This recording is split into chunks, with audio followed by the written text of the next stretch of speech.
Today, I almost became whale food. A diver's close call. I've had a decade-long love affair with the ocean. Working as a marine biologist, specializing in cetaceans, those intelligent, majestic giants of the sea. But no amount of training or experience could have prepared me for the day I stared into the abyss. And the abyss almost swallowed me whole. It happened off the coast of Dominica, a paradise for whale researchers like myself. It's where we're tracking a pod of sperm whales, gathering vocalization data for a long-term behavioral study.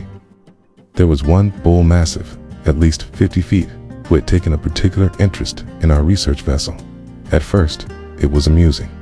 Whales are intelligent and curious, and we thought he was just giving us a once-over, a passing inspection from the king of the sea. We even nicknamed him Atlas because of his sheer size and gravity.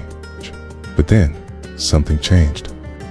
On the third day of tracking, I slipped into the warm Caribbean water, GoPro in hand, to record some underwater clicks and codas. The ocean was calm, the visibility surreal blue, fading into deeper blue, like staring into infinity. I floated quietly, listening to the strange, beautiful Morse code of the deep.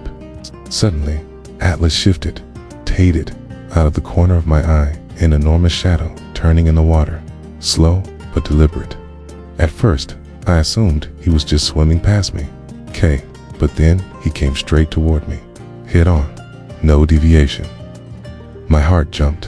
A 50-ton animal was closing in, fast. And then, his mouth opened. I froze, suspended in a moment that felt completely unreal. Sperm whales don't eat humans, I knew that. They hunt giant squid in the pitch-black trenches of the ocean, not marine biologists floating near the surface. But instincts don't care about science. As I stared into that cavernous mouth, dark, ridged, powerful, I thought, this is it. This is how I go. I'm going to be swallowed whole like some modern-day Jonah. I kicked hard, but it was like fighting a rip current made of air.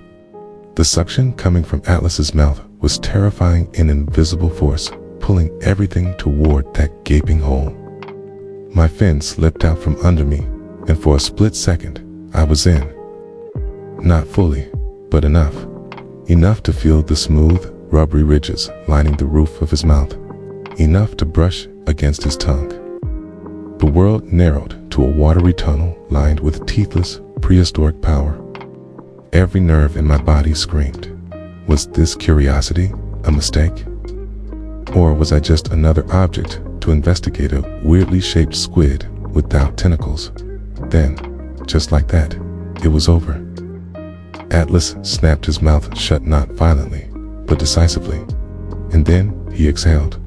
A burst of bubbles erupted from his blowhole, creating a shockwave that shoved me backward like a rag doll caught in a hurricane. I shot up toward the surface, flailing, coughing, half laughing, half crying, adrenaline turning my limbs to jelly. When I broke the surface, I barely had enough breath to call for help.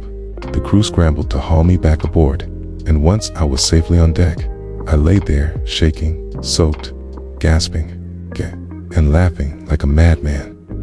That kind of laughter that comes not from humor, but from sheer disbelief that you're still alive. Atlas, he swam off like it was just another Tuesday. Later, after I'd stopped vibrating and regained the ability to speak, our team contacted a few whale behavior experts. Verdict: Atlas was probably mouthing me out of curiosity. Odd, but not unheard of behavior, where sperm whales explore foreign objects with their mouths. Objects like deep-sea robots, buoys, or, apparently, idiot humans. The experts said it was rare. I say it was insane. Looking back, I know I was never really in danger of being eaten. But in that surreal, terrifying moment, science didn't matter. Facts didn't matter. I was just a fragile creature floating in a vast, alien world, inches from being consumed by something ancient and incomprehensible.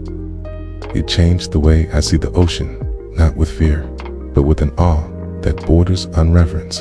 The ocean isn't just beautiful, It's wild, and that's why I love it, even if it almost turned me into whale food. So yeah, TLDR. I got too close to a 50-foot sperm whale, ended up halfway in its mouth, and lived to tell the tale. I've still got the GoPro footage, and whenever I watch it, I'm reminded that no matter how advanced our tech or how deep our knowledge, we're still just guests in someone else's home out there. Sometimes, the host might just want to taste.